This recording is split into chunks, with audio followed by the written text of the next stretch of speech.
Put God first. Put God first in everything you do. Everything that you think you see in me, everything that I've accomplished, everything that you think I have, and I have a few things, everything that I have is by the grace of God. Understand that. It's a gift. I was sitting in my mother's beauty parlor, and I'm looking in the mirror, and I see behind me this woman under the dryer. And every time she looked up, every time I looked up, she was looking at me, just looking me in the eye. And I didn't know who she was, and I said, she said, somebody give me a pen, give me a pencil. I have a prophecy. March 27, 1975, she said, boy, you are going to travel the world and speak to millions of people. Now, mind you, I was flunked out of college. I'm thinking about joining the army. I didn't know what I was going to do, and she's telling me I'm going to travel the world and speak to millions of people. Well, I have traveled the world, and I have spoke to millions of people. But that's not the most important thing, the success that I had. The most important thing is that what she taught me and what she told me that day has stayed with me since. I've been protected. I've been directed. I've been corrected.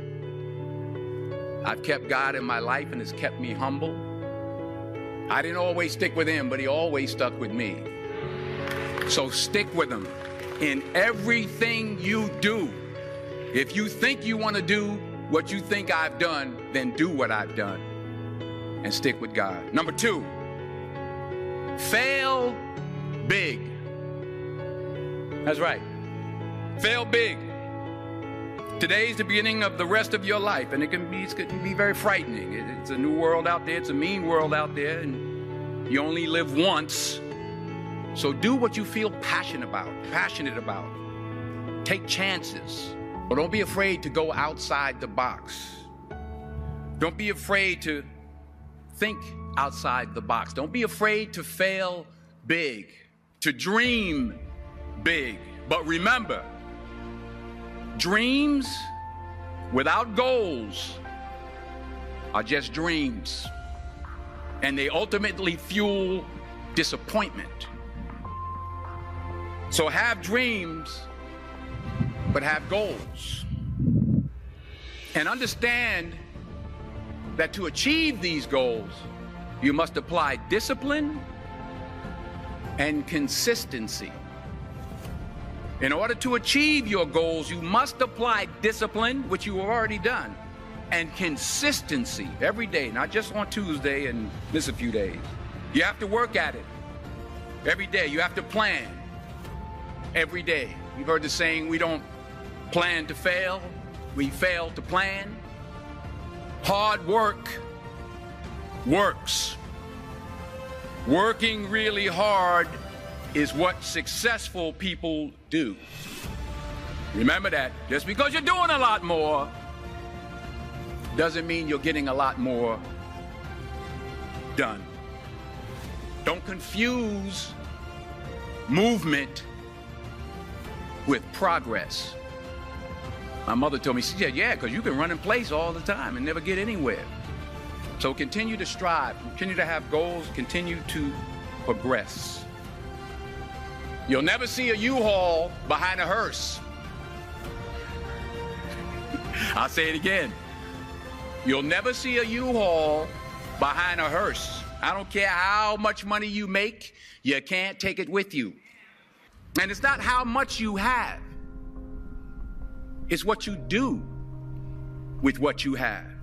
We all have different talents. Some of you will be doctors, some lawyers, some scientists, some educators, some nurses. The most selfish thing you can do in this world is help someone else. Why is it selfish? Because the gratification, the goodness that comes to you, the good feeling that I get from helping others, nothing's better than that.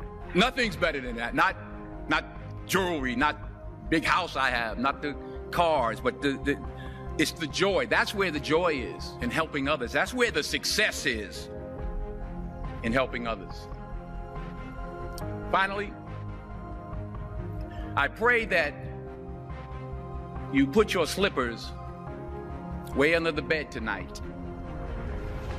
so that when you wake up in the morning, you have to get on your knees to reach them. And while you're down there, say thank you for grace.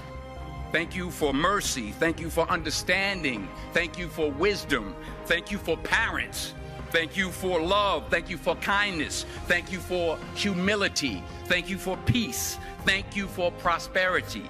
Say thank you in advance for what's already yours. It's how I live my life. That's why I am, one of the reasons why I am today. Say thank you in advance for what is already yours.